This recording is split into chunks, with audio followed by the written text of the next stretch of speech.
आलू का अचार। देखो बेटा, शादी के बाद तुम्हारे ऊपर घर की सारी जिम्मेदारी आ जाएगी।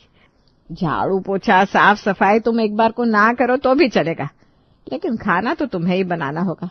ऐसा नहीं है कि हम लोग खाना बनाने के लिए कोई नौकर नहीं लगा सकते, लेकिन हमारे परिवार में ना एक समस्या है, नौकर के हाथ का खाना कोई खा नहीं पाता। आप चिंता मत करिए माँ जी, खाना मैं बना लेती हूँ। मेरी मम्मी ने मुझे खाना अच्छे से बनाना सिखाया है। वैसा भी मेरा नौकरी करने में कुछ खास इंटरेस्ट नहीं है, घर संभालना मुझे बहुत अच्छा लगता है। तो बस बहन जी, फिर कोई बात नहीं है, आपकी बिटिया तो हमें बहुत पसंद है। अब आप ऐसा करिए, फटाफट से शादी का मुहूर्त निकलवाइए, ताकि हम नंदिनी को बहू बनाकर अपने घर ले जा सके। नंदिनी बेटा, एक आखिरी सवाल, हमारे घर में सबको आलू बहुत पसंद है। आलू की सब्जी वगैरह तो बना लेती हो ना बेटा? अगर नहीं भी आती हो तो सीख लेना शादी के बाद तुम्हारे काम आएगा। जी माँ जी, मैं आलू की सब्जी बना लेती हूँ। कई तरह के आलू की स्वादिष्ट सब्जी बनानी आती है मुझे। आप लोग एक बार मेरे हाथ की आलू की सब्जी खाएंगे ना, तो पहले से भी ज्यादा आलू खाने लगेंगे। चलो बेटा, इससे अच्छी और क्या बात हो सकती है। परिवार में सबकी पसंद का खाना बने और सब खुशी खुशी खाए, ये तो बहुत अच्छी बात हुई ना। सास सुधा ने नंदिनी को अपने बेटे अमन के लिए पसंद कर लिया था। दोनों परिवारों की रजामंदी से अमन और नंदिनी की शादी होती है और शादी के बाद नंदिनी अमन के परिवार में पहुंच जाती है। जैसा कि अमन की मां सुधा ने शादी से पहले ही बता दिया था, रसोई की जिम्मेदारी उसे ही संभालनी होगी, इसलिए नंदिनी भी रसोई का काम संभालने के लिए पहले से ही मानसिक रूप से तैयार थी। शादी के तीसरे दिन, माँ जी बस बहुत बना लिया आपने खाना, अब आप मुझे बताइए क्या करना है, कैसे करना है। मैं करती हूँ काम, आप आराम करिए। हाँ बेटा, बस अब तुम आ गई हो ना, अब तो हमें आराम ही करना है। अच्छा ऐसा करो, दम आलू बना लो। बनाना जानती हो ना? जी माँ जी, मैं बहुत अच्छा दम आलू बनाती हूँ। बहुत अच्छा बेटा, ऐसा करो एक दो डिश और बना लेना, आज तुम्हारी पहली रसोई है ना। भाई कहते हैं ना, फर्स्ट इम्प्रेशन आखिरी इम्प्रेशन होता है, इसलिए आज तो तुम सबको इम्प्रेस ही कर दो भाई। ठीक है, बताइए माँ जी, और क्या क्या बनाना है, सब कर दूंगी। बेटा आलू बिरयानी बना लेना, इसके अलावा सूखे आलू की सब्जी और आलू की कचौड़ियाँ। माँ जी, घर में कोई और सब्जी नहीं है क्या? ऐसा लग रहा है कि सारे डिशेस सिर्फ आलू की ही हो गए हैं। पनीर, पालक, ये सब भी मंगवा दीजिए ना, मैं कुछ और डिशेस भी बना देती हूँ। नहीं बेटा, ऐसा है ना कि सब्जियों की कोई कमी नहीं है, सब्जियां तो और भी होगी, लेकिन खाना तो वही बनना चाहिए जिसे सब लोग मन से खाएं। और तुम्हें मैंने शादी से पहले क्या कहा था कि घर में सभी को आलू खाना बहुत पसंद है। हाँ माँ जी, मुझे याद है, आपने बताया था घर में आलू सबको बहुत पसंद है, लेकिन अरे अब लेकिन छोड़ो और जल्दी से काम में लग जा। इतना सारा खाना बनाना है, ऐसे थोड़ी ना बन जाएगा। दम आलू, कचौरी, ये सब तो फिर भी ठीक है माँ जी, लेकिन ये आलू की बिरयानी कैसे बनती है? मैं तो नाम भी पहली बार सुन रही हूँ। माफ कीजिए, लेकिन मुझे आलू की बिरयानी बनाना नहीं आता। अरे बेटा एक बात बता, वेजिटेबल बिरयानी बना लेती हो? जी माँ जी, वेजिटेबल बिरयानी तो आती है मुझे। तो बस वेजिटेबल बिरयानी में से बाकी की वेजिटेबल्स को हटा दो और सिर्फ आलू डाल दो। हम लोग आलू को ही अपना चिकन मटन समझकर उसकी बिरयानी बना लेते हैं। तुम आलू को मैरिनेट करो, उसमें मसाले डालो, फ्राई करो, जो करना है वो करो, लेकिन बिरयानी एकदम लाजवाब बननी चाहिए बस। कहने को तो आज बहू नंदिनी का रसोई में पहला दिन था, लेकिन पहले ही दिन उसके ऊपर आलू की जो बरसात हुई थी ना, उसने उसके दिमाग को हिलाकर रख दिया था। सास की रसोई से जाने के बाद, अरे कैसे लोग हैं, इतना आलू कौन खाता है? आलू की कचौरी वगैरह तो फिर भी ठीक है, लेकिन आलू की बिरयानी सुनने में जितना वाहियात लग रहा है, खाने में उससे भी ज्यादा वाहियात लगेगा। लेकिन कर भी क्या सकते हैं, अब तो मुझे भी इसी घर में रहना है और यहीं आलू की बिरयानी खाकर वाह वाह भी करना पड़ेगा। ना चाहते हुए भी बेचारी नंदिनी मन मारकर आलू की डिशेस बनाना शुरू करती है। नंदिनी की मेहनत अच्छा फल लेकर आती है और डाइनिंग टेबल पर जब नंदिनी खाना देना शुरू करती है तो सभी लोग उसकी जी भर की तारीफ करते हैं। वाह नंदिनी वाह, तुमने तो पहले ही दिन हमारी पसंद का खाना बनाकर हमारा दिल जीत लिया। भाई हम तो ये सोच सोच कर डर रहे थे कहीं बहू शाही पनीर, कढ़ाई पनीर वगैरह बनाकर ना रख दे। हमें ना आलू के आगे पनीर वनीर सब बेकार नजर आता है। बाबूजी, आपको मेरे हाथ का बना हुआ खाना पसंद आया, इससे बड़ी और क्या बात हो सकती है। मुझे लगता है मेरी मेहनत सफल हो गई। Thank you so much. पहले ही दिन नंदिनी को परिवार में सबसे तारीफ सुन के बहुत अच्छा लग रहा था और तारीफ सुनने के बाद नंदिनी का उत्साह भी बढ़ गया था। अगले दिन, सासू माँ आज खाने में क्या बनेगा? बेटा फ्रिज में देखो, कुछ हरी सब्जियां होगी, निकाल लाओ, आज वही बना लेते हैं। कल काफी हैवी हो गया था ना, आज तो कोई भी भारी खाना नहीं खा पाएगा। चलो बला टली, कम से कम आज तो वो आलू की बिरयानी और कचौड़ियां नहीं खानी पड़ेगी। माँ जी फ्रिज में भिंडी रखी हुई है, आप कहे तो भिंडी की सब्जी और दाल बना दूं? हाँ बेटा ठीक कह रही है, भिंडी बना ले। ऐसा कर सब्जी लाकर मुझे दे दे, मैं काट देती हूँ, तब तक तू आटा लगा ले। ठीक है माँ जी। बेटा भिंडी लाकर दे दी, लेकिन इसमें आलू तो है नहीं, आलू के बिना कैसे खाना बनाओगी? लेकिन मम्मी जी आज तो भिंडी बनेगी ना, आलू का क्या करना है? अरे 250 ग्राम भिंडी है, इसमें आधा किलो आलू डालूगी तब जाकर स्वाद आएगा सब्जी में। जाकर आलू लेकर आ बेटा। खाने में भी आलू वाली भिंडी? मैं तो दाल से ही रोटी खा लूंगी, मुझसे ये आलू वाली भिंडी नहीं खाई जाएगी। दाल में भी ना बारीक बारीक आलू काट कर डाल देना, जब दाल उबलेगी तो उसी के साथ आलू भी पक जाएगा। कैसी बात कर रही हैं माँ जी आप, दाल में आलू डालकर कौन खाता है? अरे भाई तुम्हें तो खाने पीने का सही तरीका ही नहीं आता। कोई बात नहीं, अब हमारे घर आ गई हो ना, सब सीख जाओगी। तुम बस वैसे बनाती जाओ जैसा मैं बता रही हूँ। बारीक बारीक आलू काट लो और दाल में डालकर उबाल लो, बाद में अच्छे से छौंका लगाएंगे, देखना क्या स्वाद आएगा। सास के कहने पर बहू नंदिनी ने आलू वाली दाल के साथ आलू भिंडी बना दी थी, लेकिन सब्जियों की शक्ल देखकर उसका उसे खाने का बिल्कुल मन नहीं कर रहा था। अरे तुम तो कुछ खा ही नहीं रही हो, देखो ऐसा तो तुम कमजोर हो जाओगी। कम से कम 1 कटोरी दाल, 2 चपाती और थोड़ी सब्जी तो तुम्हें खानी पड़ेगी, वरना तुम्हारी मम्मी कहेंगी उनकी बेटी से काम करवा करवा के हमने उसे कमजोर कर दिया। ऐसा कैसे हो सकता है, आपके घर आने के बाद कमजोर तो हो ही नहीं सकती। दाल में आलू, सब्जी में आलू, कचौड़ी में आलू, पूरी में आलू खाऊंगी तो वजन कैसे कम होगा मेरा? तुम ताना मार रही हो क्या मुझे? नहीं नहीं नहीं, मैं ताना नहीं मार रही, मैं तो बस मजाक कर रही थी कि मैं उतना भी कम नहीं खाती कि मेरा वजन कम हो जाए। मैंने खाना खा लिया है। तीसरे दिन आज तोरी बनाऊंगी। तोरी में तो कम से कम माँ जी आलू डालने के लिए नहीं कहेंगी। मैं तो दिन के 3 टाइम आलू बना बनाकर परेशान हो गई हूँ। ये क्या बेटा, आज तोरी बनाने वाली हो क्या? जी माँ जी, आज तोरी बनेगी। हरी सब्जी खाना सेहत के लिए बहुत फायदेमंद होता है ना। वैसे भी पिछले कई दिनों से हम सिर्फ आलू ही खा रहे हैं, ऐसे तो सबकी हेल्थ खराब हो जाएगी। हरी सब्जी खाना तो वाकई सेहत के लिए बहुत अच्छा होता है। बना ले तोरी। ऐसा करना, सब्जी में 2-3 आलू डाल देना। और देख तुम्हारे पापा जी ना तोरी नहीं खाते, मैंने रात को थोड़े से राजमा भिगोए थे, ऐसा करना राजमा भी बना लेना। नंदिनी का चेहरा राजमा का नाम सुनकर बिल्कुल खिल गया था। माँ जी राजमा तो मेरा भी फेवरेट है।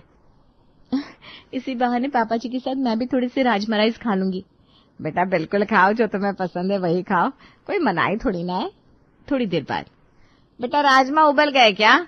हाँ माँ जी उबाल तो दिए, लेकिन आपको कम नहीं लग रहे? परिवार के हिसाब से राजमा तो बहुत ही कम है। बेटा ये देख, मैंने आलू उबाल कर रखे हैं, जब राजमा में छौंक लगाएगी तब आलू भी मिक्स कर लेना, सबके लिए आराम से सब्जी हो जाएगी। दिन रात आलू आलू आलू सुनकर नंदिनी का सर चकराने लगा था। परेशान होकर नंदिनी अपनी माँ को फोन करती है। मम्मी ये कैसे साइको लोगों के यहाँ आपने शादी कर दी मेरी? आपको पता भी है जिस दिन से मेरी शादी हुई है मैंने सिर्फ और सिर्फ आलू खाया है। अब तो मुझे कभी कभी ऐसा लगता है कि मेरी शक्ल भी आलू से मिलने लगी है। पागल है क्या, ऐसी बातें कौन करता है? ठीक है बेटा, सबकी अपनी अपनी चॉइस होती है, किसी को पनीर पसंद होता है, किसी को नॉनवेज, इन लोगों को आलू पसंद है, तो क्या दिक्कत है? पसंद अपनी जगह होती है मम्मी, लेकिन हमारे यहाँ तो साल के 365 दिन के तीनों वक्त सिर्फ और सिर्फ आलू बनता रहता है। इतना आलू कौन खाता है? मम्मी कुछ करो वरना मैं पागल हो जाऊंगी आलू बनाते और खाते हुए। मुझे तो ऐसा लगता था कि मेरी बेटी पढ़ी लिखी है, हर सिचुएशन को हैंडल करना जानती है। मुझे नहीं पता था कि अपने ससुराल वालों के एक छोटे से आलू प्रेम के सामने ऐसे हथियार डाल देगी तू। अरे बेटा, तुझे होटल मैनेजमेंट करवाया था ना मैंने, अपना मैनेजर वाला दिमाग चला और निकाल कुछ सोल्यूशन। मेरे सामने रोने से क्या होगा? अरे औरत वो बला होती है जो तीखी मिर्ची का अचार डालकर उसकी भी औकात दिखा देती है, और तू आलू से घबरा रही है। मम्मी क्या कहा आपने? मिर्ची का अचार? हाँ बेटा, कहा तो यही था, लेकिन तू ऐसे क्यों पूछ रही है? बस मम्मी, मिल गया आइडिया। कैसा हो अगर मैं आलू का अचार डाल दूं? बहुत शौक है ना इन्हें हर समय आलू खाने का, तो बार बार आलू की सब्जी बनाने के बजाय एक ही बार में आलू का अचार बना लेती हूँ, 4 दिन में सुधर जाएगा। ये करी ना मेरी बेटी ने शेरों वाली बात। अब आएगा मुझ पहाड़ के नीचे। अरे बेटा, तेरा आलू का अचार खाने से अकल ठिकाने आ जाएगी इन लोगों की। तूने बिल्कुल सही आइडिया लगाया है। बहुत शौक है ना इन लोगों को आलू खाने का, तो तू आलू का अचार डाल दे। जब भी तुझसे खाना मांगो ना, वो आलू का अचार ले जाकर उनके सर पर पटक देना। आइडिया मिलने के बाद नंदिनी का चेहरा खिल गया था। अगले दिन वो 5 किलो आलू लेती है और छिल काटकर उनका अचार डाल देती है दोपहर के समय। आज तूने लंच नहीं बनाया क्या? देख रही हूँ तुम तो नाश्ते के बाद रसोई में घुसी ही नहीं। आज भूख हड़ताल करवाने का इरादा है क्या बेटा?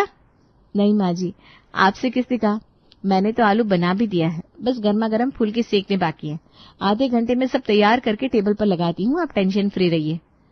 आधे घंटे के बाद बहू नंदिनी ने गरम गरम फुलकों के साथ सबकी थाली में आलू का अचार सर्व कर दिया। अरे बहू, ये क्या बना दिया तूने? कोई नई रेसिपी है क्या? हाँ माँ जी, आप ऐसे ही समझ लीजिए। आप लोगों के लिए, आप लोगों का आलू के लिए स्पेशल क्रेज देखकर मैंने ये रेसिपी ट्राई करी है। आप लोग खाइए ना, आप वो दम आलू और भिंडी आलू भी भूल जाएंगे। बहू की बात सुनकर सभी लोग आलू के अचार से फुलके खाने लगते हैं। बस अभी इन लोगों के उल्टी करने की आवाज सुनाई देगी।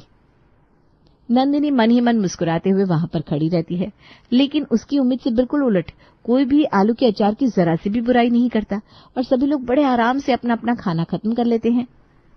माँ जी, मैं पूछ रही थी कि ये रेसिपी ठीक लगी आप लोगों को?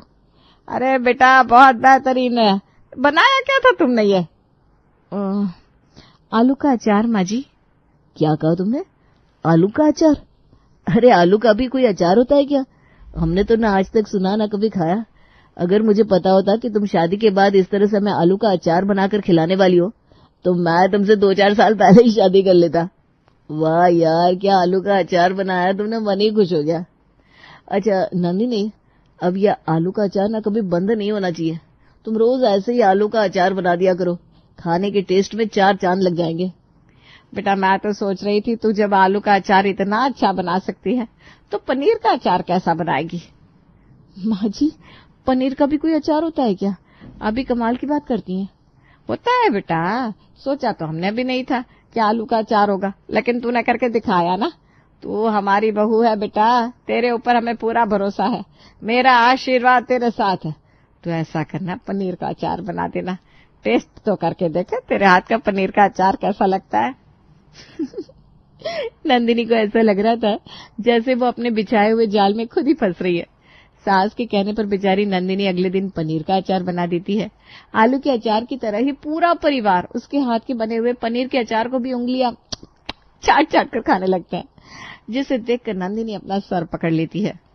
नंदिनी बेटा, तुम्हारे हाथ में तो गजब का स्वाद है भाई। पिछले 30 सालों में यह स्वाद तो तुम्हारी सास के हाथों में भी नहीं था जो तुम्हारे हाथ के खाने में मिल रहा है। अगर तुम सबकी फरमाइश का अचार बनाकर खिला रही हो, तो कल ऐसा करो, हमारे लिए थोड़ा भिंडी का अचार बना देना। वो क्या है ना, भिंडी हमारी फेवरेट है भाई। लेकिन बाबूजी, आप लोग तो हरी सब्जियां खाते ही नहीं ना, आप लोगों को तो आलू ही पसंद है। नहीं बेटा, तुम भिंडी का अचार बना देना, हम उसे आलू के अचार में मिक्स करके खा लेंगे। हो जाएगा ना आलू भिंडी, बिल्कुल वैसे जैसे हमें पसंद है। ठीक है बाबूजी, बना दूंगी मैं आपके लिए भिंडी का अचार। बेचारी नंदिनी आलू से बचने के लिए तरकीब लगाने गई थी और अब वो अपने गले में एक नई मुसीबत लटकवा कर वापस लौटी थी। अरे यार, परेशान हो गई हूँ मैं रोज रोज ये बेढंगे से अचार बना बनाकर। कि लौकी का अचार, भिंडी का अचार कौन बनवाता है? ये कैसे लोगों की यार शादी हो गई है भगवान मेरी। ये लोग पागल कर देंगे एक दिन मुझे। मुझे तो कभी कभी डर लगता है कहीं किसी को पता न चल जाए कि मैं लौकी, भिंडी, तोरी का भी अचार डालती हूँ, वरना सड़क पर चलते हुए लोग पागल समझकर पत्थर मारने लगेंगे। मम्मी को फोन करती हूँ। ये सारी मुसीबत ना मम्मी की वजह से शुरू हुई थी। नंदिनी गुस्से में अपनी माँ को फोन लगाती है। मम्मी, खुश तो बहुत होगी ना तुम, तुम्हारी वजह से मैं इतनी बड़ी प्रॉब्लम में फंस गई हूँ। पता है क्या क्या करवा रहे हैं मेरे ससुराल वाले मुझसे। हाय हाय, ऐसा क्या करवा दिया तुझसे इन लोगों ने? देख बेटा, तू घबराना नहीं, खुलकर मुझे बता। अगर इन्होंने कोई भी ज्यादती करी है ना तेरे साथ, तो मैं अभी पुलिस लेकर पहुंच रही हूँ तेरे ससुराल। अरे मम्मी, पूरी बात तो सुन लो। आप तो बात बात पर ना बस सजेशन देने लगती हो। आपको याद है उस दिन मैंने आपको फोन करके बताया था मेरे ससुराल वाले रोज रोज आलू मांगते हैं। हाँ बेटा, मुझे याद है, फिर मैंने ही तुझे सलाह दी थी तू आलू का अचार बनाकर अपने ससुराल वालों को खिला दे। अब समझ गई मैं, तूने पक्का मुझे थैंक यू कहने के लिए फोन किया है। सुधर गए ना तेरे ससुराल वाले आलू का अचार खाने के बाद। अरे बेटा, मुझे पता था आलू का अचार कोई 2 दिन भी नहीं खा सकता। गलत फहमी में हो मम्मी तुम। पिछले 2 हफ्ते से दिन रात मेरे घर वाले वही आलू का अचार उंगलियां चाट चाट कर खा रहे हैं। और सिर्फ आलू का अचार नहीं, पनीर का अचार, टिंडे का अचार, भिंडी का अचार, यहाँ तक कि कद्दू और लौकी का भी अचार बनवा लिया उन्होंने मुझसे। अब तो मुझे अपने आप से शर्म आने लगी है माँ। अचार की पूरी कौम के साथ नाइंसाफी हो रही है मेरे घर में, और वो अन्याय मेरे हाथों से कराया जा रहा है। आप ही ने मुझे वो आलू का अचार बनाने की सलाह दी थी ना। अब आप ही बताओ मैं ऐसा क्या करूं कि मेरे ससुराल वालों के दिमाग से ये बेढंगे अचार खाने का भूत उतर जाए। ये कैसी बातें कर रही है तू? मैंने कब कहा तुझे कि तू अपने ससुराल वालों के लिए आलू का अचार बना? वो तो तू ही ज्यादा सियानी बन रही थी। मैंने तो बस तुझे एक एग्जाम्पल दिया था कि औरत चाहे तो मिर्ची का अचार डालकर मिर्ची को अपनी औकात दिखा सकती है। बाकी सारा रायता तो तूने अपनी मर्जी से अपने आप फैलाया था। अब तुमने फैलाया है, समेटो तुम ही। अच्छा एक बात बता, होटल मैनेजमेंट कराया था ना हमने तुझे, इतना पढ़ाया, लाखों रुपए का खर्च किया, इतना ही दिमाग है तेरे अंदर।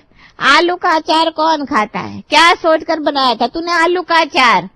नहीं यार, बड़ी बेकार हो आप तो, 1 मिनट में बदल गई। अरे कुछ तो तरस खाओ अपनी बेटी पर। देख बेटा, ये तेरे ससुराल वाले की बात है, तू जाने, तेरे ससुराल वाले जाने। अब तेरे ससुराल वाले टिंडे का अचार खाए या लौकी का, उसमें मैं क्या कर सकती हूँ? अब जो तेरे घर वाले खाए खूब बना और तू भी खा। समझदारी इसी में होती है कि ससुराल वाले के रंग में रंग लिया जाए। अच्छा तेरे पापा बुला रहे, मुझे जरूरी काम याद आ गया, बाद में फोन करती हूँ। बाय बाय बेटा। इतना कहकर नंदिनी की माँ अपना पल्लू झाड़कर फोन रखकर भाग गई थी। बेचारी नंदिनी अपनी किस्मत पर आंसू बहा रही थी कि तभी उसे सास की आवाज सुनाई देती है। नंदिनी बेटा आओ, देखो तो क्या लेकर आए हैं, बैंगन। आ जाओ, थोड़ा बैंगन का अचार बना दो बेटा। सास की बात सुनकर बेचारी नंदिनी अपनी किस्मत पर आंसू बहाते हुए बैंगन का अचार बनाने के लिए रसोई में जाने लगती है।